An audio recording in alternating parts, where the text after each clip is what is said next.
Before starting her hike alone on the Appalachian Trail, Bluebird, a married woman from Spain, visits the beach. She walks into the ocean with open arms, enjoying the waves before swimming toward the sunset. Several days later, she wakes up in her white tent.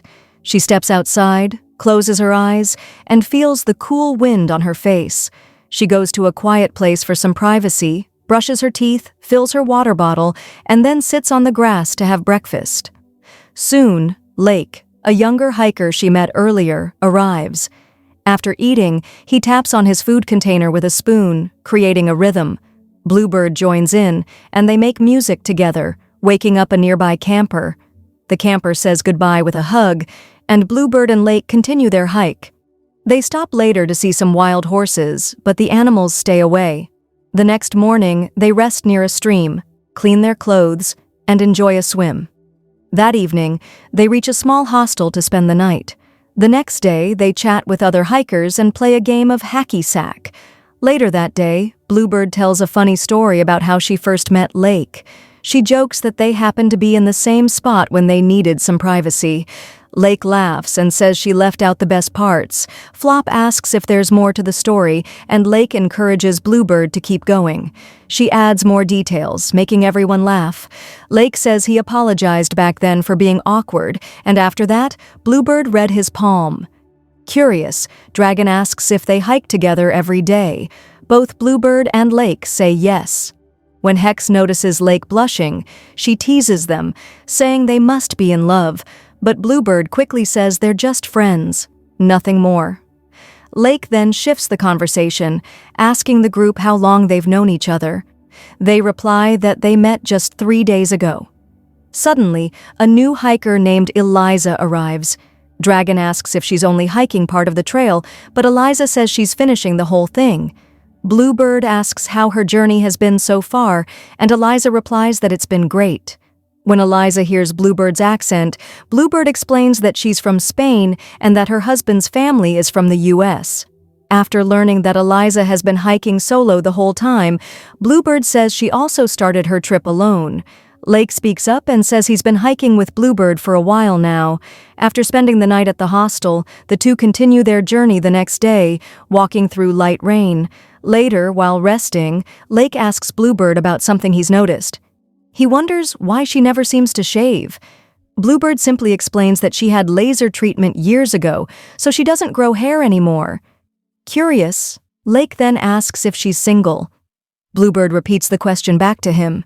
Trying to joke, Lake brings up her husband Paul and wonders if he liked her appearance a certain way. This upsets Bluebird, and she decides she needs some space. While she packs her things, Lake keeps talking, asking about Paul, like what his job is. Bluebird answers that he's an engineer, then Lake asks if Paul wants kids. Instead of answering, Bluebird turns the question around. Lake says he doesn't want any, and Bluebird replies that she feels the same because it's a difficult decision. After that, Bluebird gets up and walks alone for a while. Along the way, she comes across a tall tower. She climbs to the top and sits quietly, thinking, as the wind blows across her face. Lake shows up unexpectedly, breaking Bluebird's quiet moment. He casually tells her that he's scared of heights. Then he gets nervous when he sees her near the edge, acting like she might jump over the fence. Worried, Lake quickly stops her and says his bag of chips is down below, trying to distract her. Bluebird looks confused, so he admits he doesn't want anything bad to happen and repeats that he's afraid of heights. Feeling annoyed, Bluebird asks if she should fall in another direction. Lake tries to lighten the mood by joking that there's a better spot to land. But when she steps closer to the edge again, he stops her a second time. Bluebird apologizes for scaring him. He gently holds her as she stretches out her arm to feel the wind. After a moment, they leave the tower and continue their hike. Later, they take a break in a field. While Bluebird picks blackberries, Lake tells her to look at him, close her eyes, and open her mouth. When she does, he playfully smears berries on her face. She chases him and gets berries on his face too, laughing when he ends up looking like a mess. Later that day, Bluebird and Lake sit with Dragon at the lean-to. Dragon sings his version of Bee Run by George Jones. When he finishes, they clap and thank him for the song. Dragon then passes the guitar to Lake, who plays For Today by Jessica Lee Mayfield. As Lake sings, Bluebird listens quietly. The song's lyrics make her feel a mix of emotions, though she doesn't say anything. That afternoon, while Lake is making food, Bluebird playfully taps his face. A moment later, she gets off the table and says her back hurts. Lake offers to help by trying to crack her back, and during that moment, they end up sharing a kiss. But suddenly, Bluebird pulls away and walks into the woods alone. She finds a rock to sit on and quietly takes in the view around her. That night, she returns and sets up her sleeping bag next to Lake's. Before falling asleep, she tells him that she plans to leave the trail when they reach the next town. Lake asks if her decision has anything to do with what happened earlier, but Bluebird says it doesn't. He apologizes anyway, but she tells him he didn't do anything wrong. She explains that she's been thinking about this choice for some time. When he asks more questions, she gently suggests they talk again in the morning. The next day, Bluebird tells Lake to make the most of the day, since they'll be going separate ways soon. Their talk is cut short when two hikers, Hermes and Cheese, show up. They ask if the pair plans to finish the trail. Lake explains that Bluebird is heading home tomorrow. Bluebird feels upset when they assume she's quitting because she's scared. Later, after many miles of walking, Bluebird and Lake rest on some rocks. She smiles and says they've done a good job enjoying their last day together. Out of nowhere, Lake asks if she still has her journal. Bluebird says she doesn't write in it anymore because she hasn't been sleeping well. Still, Lake gently asks if she could read something from the journal. Bluebird says no at first, but he encourages her to look for something she feels okay sharing. After a pause, she pulls the journal from her bag. She explains that the entry she chose was written during her solo trip to California, a time when she often swam in the sea. Then she begins to read it aloud, in Spanish. Even though the journal entry is in Spanish, Lake listens carefully. He only picks up a few words, like los ojos, eyes, and agua, water. Bluebird laughs a little and compliments his small bit of Spanish. Lake then asks if she can explain what she read in English. After a long pause, Bluebird says it means she's okay being on her own, and that needing no one doesn't mean something is wrong. Lake asks if she still feels that way.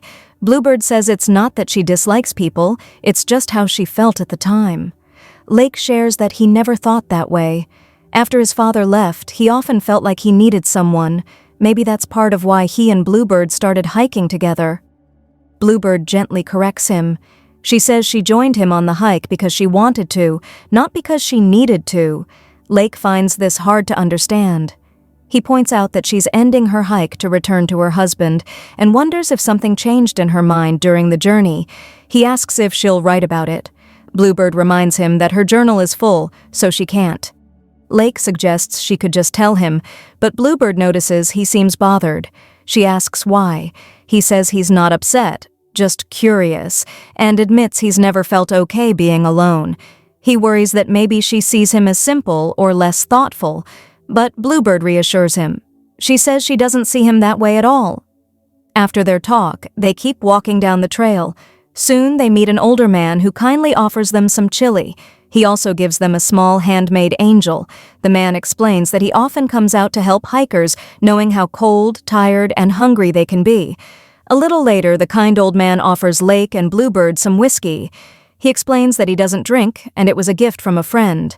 He gives them the rest of the bottle but tells them to only use it if needed for health reasons. Lake accepts it and promises to make it last until he finishes the trail.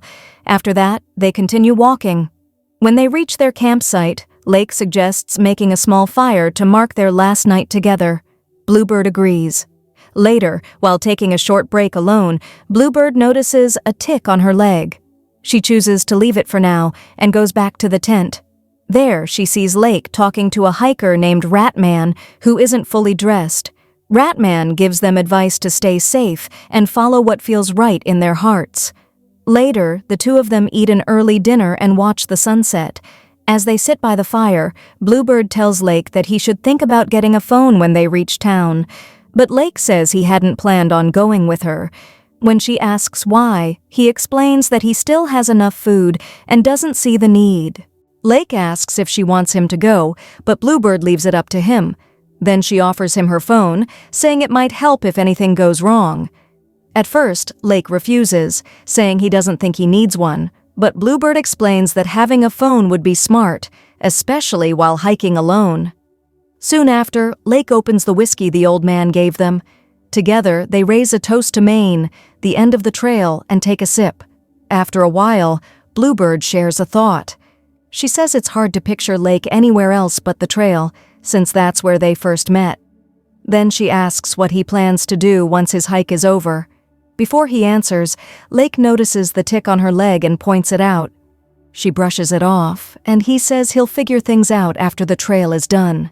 Curious, Bluebird asks if he ever had a job before. Lake says yes, many different ones. He explains that he used to dress up as a mascot for a minor league baseball team, delivered sandwiches to gas stations, gave carriage tours in Charleston, and even worked on a cruise ship for a year. Out of all those jobs, Bluebird is most interested in the mascot one. Lake tells her his mascot name was Wally T. Warthog, a grumpy-looking pig. Then he shows her a funny dance the character used to do, which makes her laugh. She asks why he had so many different jobs. Lake explains that money was always a bit strange growing up.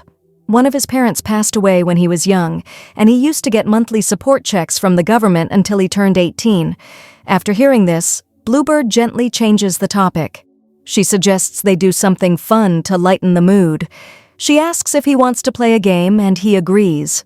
They start a card game where they have to guess each other's cards, but they end up laughing and not playing seriously because they're too relaxed and tired.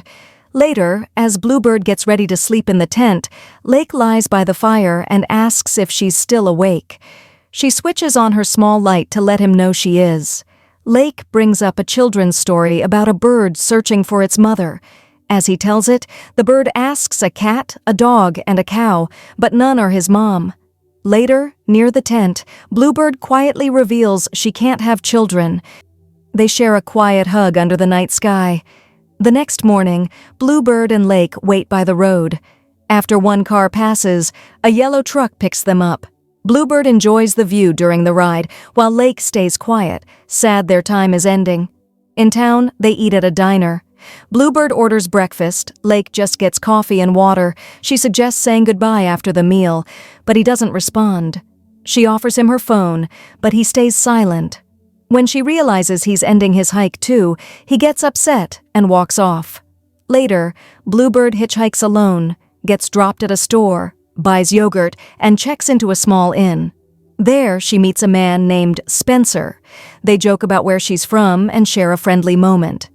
After meeting someone at the inn, Bluebird takes a long, thoughtful bath. A few days later, she hitchhikes again. During the ride, she tells the driver she spent 2 weeks in the hospital due to Lyme disease. He's surprised but glad she's better. They talk about the trail. Bluebird says she just wants to finish. The man reflects on life's stages, sometimes wanting freedom, other times wanting a quiet family life. He says his plans changed when his wife became pregnant. The man shares that things got hard when his second wife was expecting, and it became a painful time. He says he's educated and hopes a third relationship will go better. When Bluebird asks if he's happy now, he says yes, he enjoys his freedom, has good friends, horses, a job, and hobbies he likes. Soon they reach the drop-off point. Bluebird thanks him and heads into the woods to continue her hike alone. Thanks for tuning in. Don't forget to subscribe, hit the bell icon, and stay connected with us.